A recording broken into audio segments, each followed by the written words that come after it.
What if I told you that losing strength after 60 is not simply something you have to accept?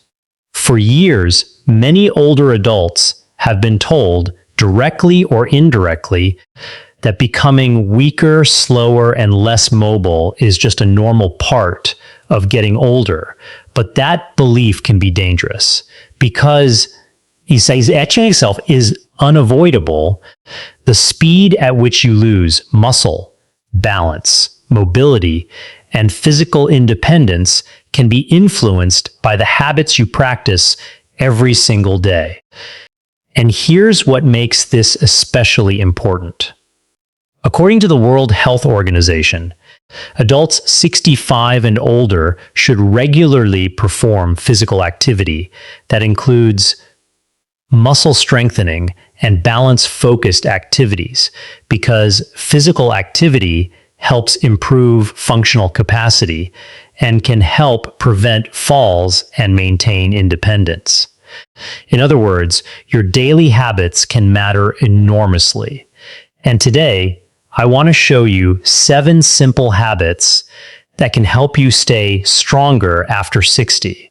These are not complicated exercises requiring an expensive gym membership. They are practical habits that can fit into ordinary life.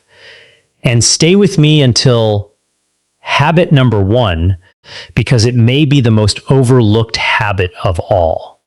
It has very little to do with exercise, yet it can influence your energy, recovery, appetite, brain function, and ability to stay physically active. Before we begin, I want to hear from you. How old are you? Where are you watching from? And what is one physical activity you never want to lose the ability to do? Is it walking without assistance, climbing stairs, gardening, traveling, dancing, playing with your grandchildren, getting up from a chair without using your hands? Tell me in the comments. I read the comments, and I want you to remember something as we go through these 7 habits. The goal is not to become young again. The goal is to remain capable, independent, and confident in the body you have today. Let's begin with habit number 7. Habit number 7 is to walk every day. Walking may look almost too simple to be powerful, but that is exactly why I love it. You don't need fancy equipment. You don't need a complicated program. You simply need to move. Walking can support cardiovascular health, circulation, endurance, mood, and mobility. And perhaps most importantly for older adults, regular walking keeps your body accustomed to movement. Think about what happens when you spend most of the day sitting. Your legs don't suddenly become useless, but they get less practice doing the things you need them to do. Your body adapts to what you repeatedly ask it to do. If you repeatedly sit, your body becomes very efficient at sitting. If you regularly walk, climb, carry, bend, and move, you're giving your body a reason to maintain those abilities. I remember a patient I'll call James.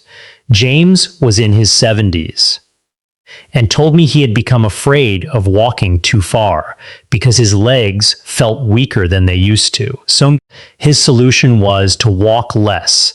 It seemed logical to him. If my legs feel weak, I should rest them. But the problem was that the less he walked, the less confident he became. He gradually reduced his activity even further. With appropriate medical guidance, he began taking short walks several times a day instead of trying to complete one long walk. At first, it was just a few minutes, then a little more.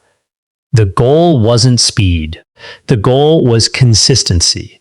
Over time, he became more comfortable moving again. That's an important lesson. You don't have to start with a 1-hour walk. Start where your body safely allows you to start.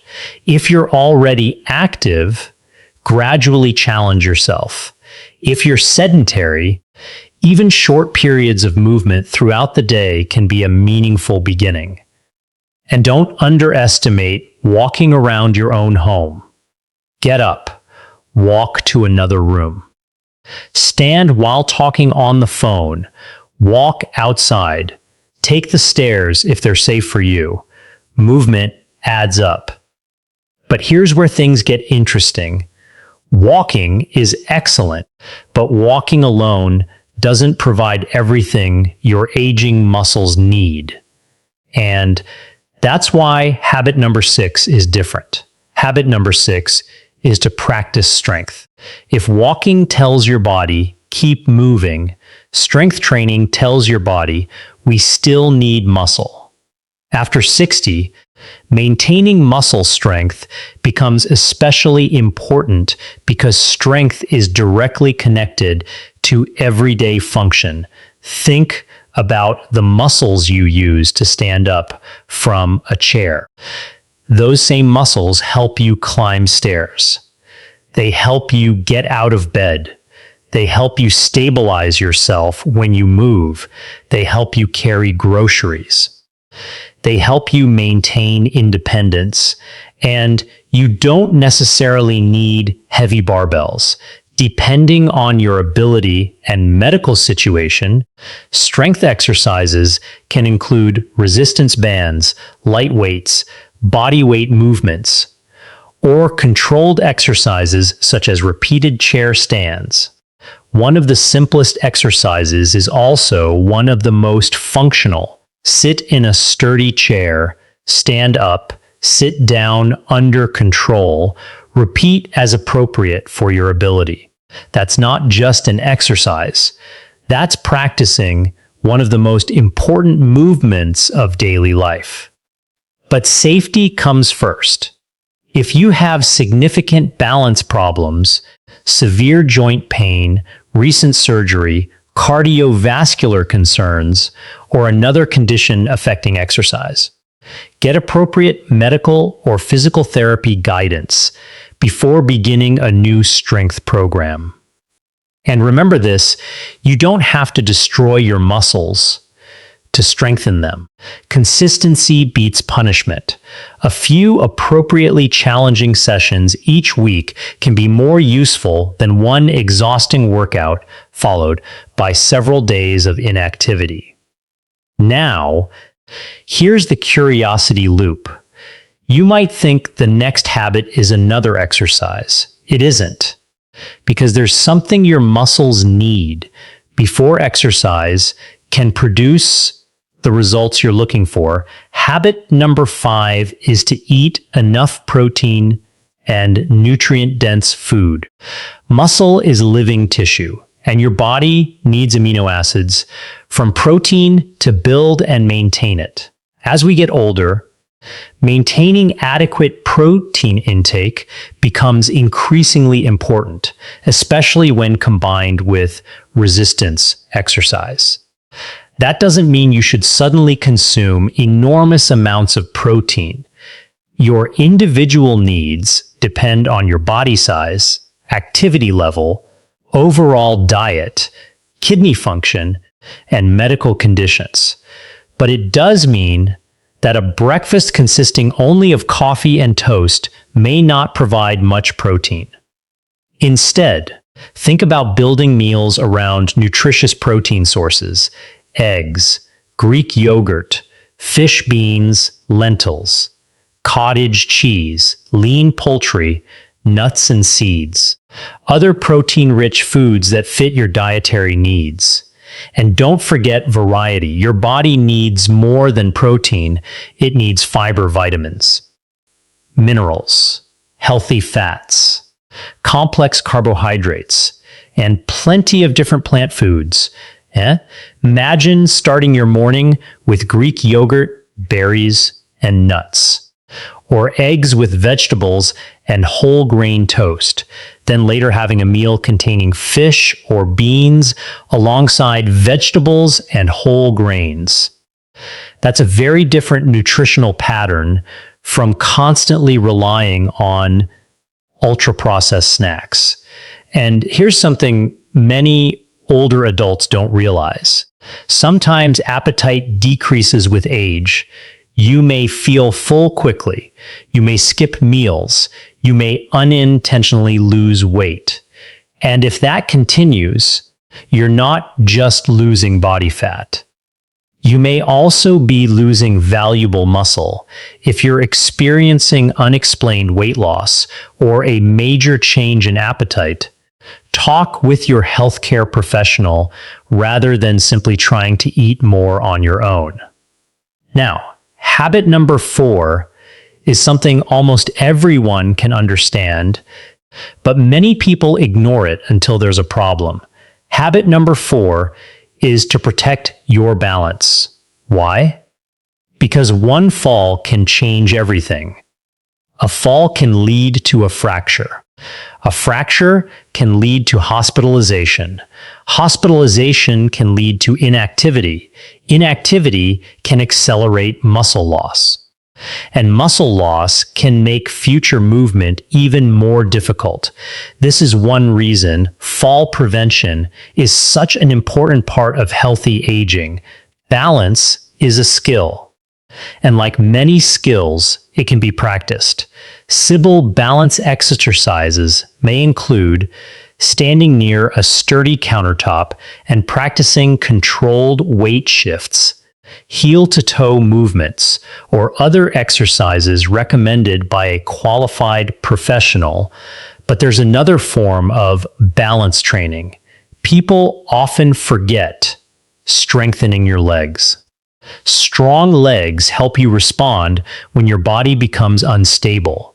Your ankles, hips, knees, and core all contribute to your ability to control your body. And your environment matters too. Look around your home. Are there loose rugs, poor lighting, cluttered walkways, objects you have to step over, a bathroom without adequate support? Sometimes staying strong isn't only about exercising harder. It's about making your environment safer so your strength can actually protect you. Now let me tell you about a woman I'll call Linda. Linda was 76 when she had a minor fall in her home. Fortunately, she wasn't seriously injured, but emotionally, the fall affected her. She became afraid it would happen again, so she started moving less. She stopped walking outside alone. She avoided stairs. She sat more. Within months, she noticed that her legs felt weaker. This is a pattern we don't want to ignore. Fear can reduce movement. Less movement can reduce strength. Reduced strength can increase fear. And the cycle continues. The answer isn't to ignore the fear. It's to address the underlying risks. Improve balance. Improve strength. Improve the environment. Use appropriate support when necessary. And rebuild confidence gradually. Now we're approaching the top 3 habits. And habit number 3 is one that can affect almost every other habit on this list. Habit number 3 is to break up long periods of sitting. You might exercise for 30 minutes and still spend the other 10 or 12 hours of your day sitting. That matters. Your body responds not only to formal workouts, but also to what you do between workouts. So, instead of sitting for 3 hours without moving, get up periodically. Walk around the house, stretch gently, stand while talking on the phone, do a few safe chair stands, go outside for a few minutes. Even small movement breaks can make your day more active. Here's the mindset I want you to adopt. Don't think, I exercised today, so I'm done moving. Think, my entire day is an opportunity to move. That doesn't mean you have to be constantly active. Rest is important. Recovery is important. But prolonged inactivity should not become the default. And if you're watching this while sitting down, here's a simple question. When was the last time you stood up? If it's been a while and it's safe for you to do so, consider standing up after this section and walking around for a minute. You don't need to wait until tomorrow. You can start right now. Now, if you're finding this helpful, take a moment to like this video. Subscribe to Longevity Mastery for more evidence-based information about healthy aging, strength, nutrition, mobility, and brain health. And share this video with someone over 60 who you care about. Sometimes the most valuable health advice isn't the most complicated. It's the advice someone can actually follow. Now let's move to habit number 2. Habit number 2 is to prioritize sleep and recovery. This is the habit people often sacrifice when they're trying to become healthier. They think more exercise is always better, more activity, more workouts, more effort. But your body doesn't become stronger while you're constantly demanding more from it. Recovery matters. Sleep plays an important role in physical and mental health, and poor sleep can affect energy, mood, attention, and your ability to function during the day. And when you're exhausted, what happens? You move less. You may crave less nutritious foods. You may lose motivation to exercise. Your balance and reaction time may be affected. Everything starts to become harder. That's why healthy aging isn't just about what you do during the day. It's also about what you allow your body to do at night. Try to maintain a consistent sleep schedule. Create a relaxing bedtime routine. Keep your bedroom comfortable and quiet.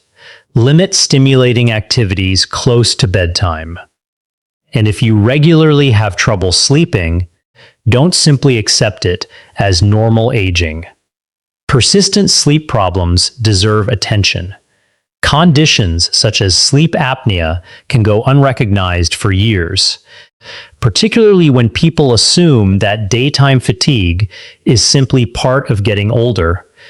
If you snore heavily, wake up gasping, experience significant daytime sleepiness, or repeatedly wake during the night, talk with your healthcare professional, because fixing a sleep problem can sometimes change the way you feel during the entire day. And now we reach habit number 1, the habit that ties everything together. Habit number 1 is to create a daily routine you can actually maintain. This sounds simple, but it may be the most powerful habit of all, because knowledge doesn't change your body. Repeated behavior does. You can know that walking is beneficial, but if you never walk, that knowledge doesn't help you. You can know protein matters, but if your meals consistently lack adequate nutrition, the information doesn't become action.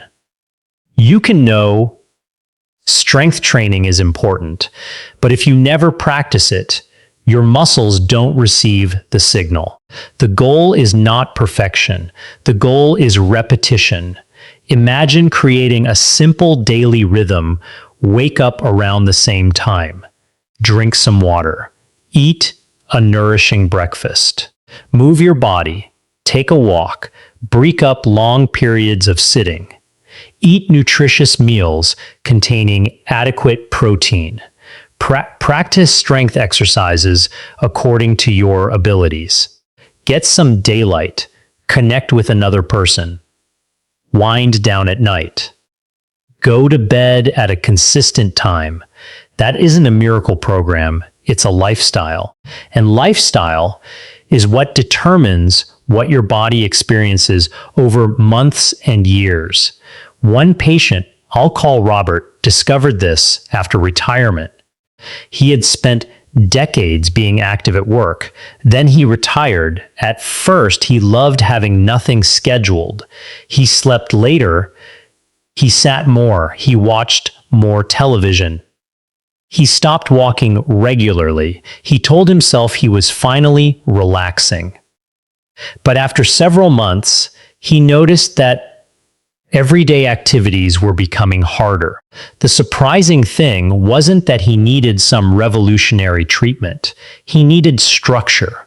So he created a simple routine: morning walk, regular meals, strength exercises several days a week, less uninterrupted sitting, a consistent bedtime, and regular time with friends. His goal wasn't to become an athlete. His goal was to become capable again. That's the message I want you to take away today. Your body listens to what you repeatedly ask it to do.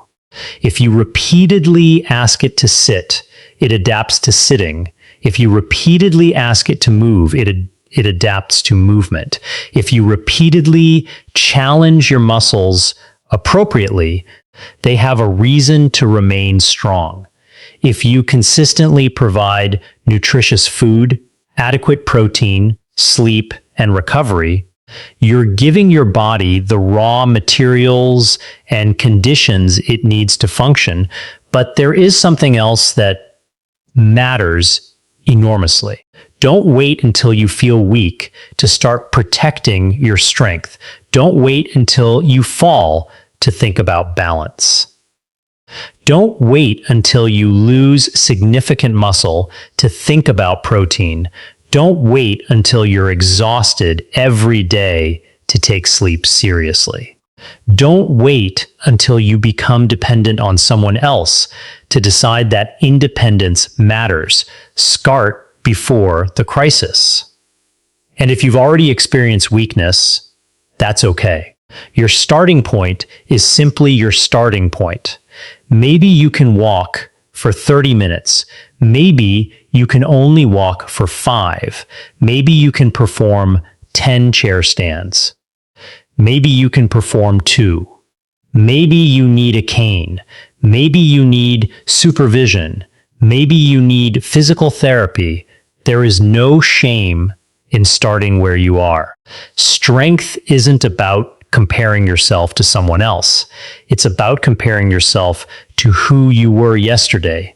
And that's why I want you to remember these 7 habits. Walk every day. Practice strength safely. Eat enough nutritious protein and a balanced diet. Protect your balance. Break up long periods of sitting. Prioritize sleep and recovery.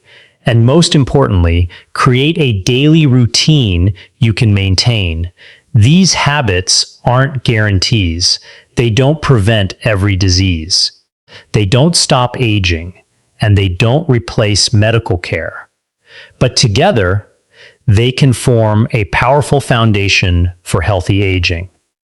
And now I want you to imagine something. Imagine being 75 and getting up from a chair confidently. Imagine being 80 and walking through an airport with your luggage. Imagine being 85 and walking through your garden. Imagine climbing a flight of stairs without wondering whether your legs will give out. Imagine having enough energy to visit your family. Imagine playing with your grandchildren. Imagine waking up knowing that you are still capable of doing many of the things that make your life meaningful. That's what we're really talking about. We're not chasing a younger face. We're protecting an independent life. We're protecting mobility. We're protecting confidence. We're protecting the ability to participate in the world around us. and we're giving ourselves more opportunities to enjoy the years ahead.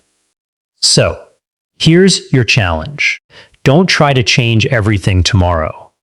Choose one habit, just one. Maybe take a 10-minute walk. Maybe stand up every hour. Maybe add a protein-rich food to breakfast. Maybe practice a few safe chair stands. Maybe create a consistent bedtime. Then repeat it tomorrow, and the next day, and the next. Because your future strength isn't built in one workout. It's built in the ordinary choices you make when nobody is watching. If you made it all the way to the end of this video, write "I choose strong" in the comments and tell me your age, where you're watching from, and which of these 7 habits you're going to start first. I read the comments, and I would love to hear your story. If this video helped you, please like it. Subscribe to Longevity Mastery and share it with someone you love. The scientific references behind the healthy aging and physical activity information discussed in this video are available in the description. And please remember, your individual situation matters. If you have chronic health conditions, significant weakness, balance problems, recent surgery, severe pain, or concerns about starting exercise, speak with your healthcare professional for personalized guidance. Getting older is inevitable. Giving up your strength doesn't have to be your first response to it. You may not be able to control every part of aging, but you can control many of the signals you send your body every day. Move, strengthen, eat well, recover.leap, practice balance, stay connected, and keep showing your body that you still need it to carry you through the life you love. Because the real goal isn't simply to live longer. It's to live longer with strength, with mobility, with energy, with a clear and engaged mind, with confidence, and with as much independence as possible.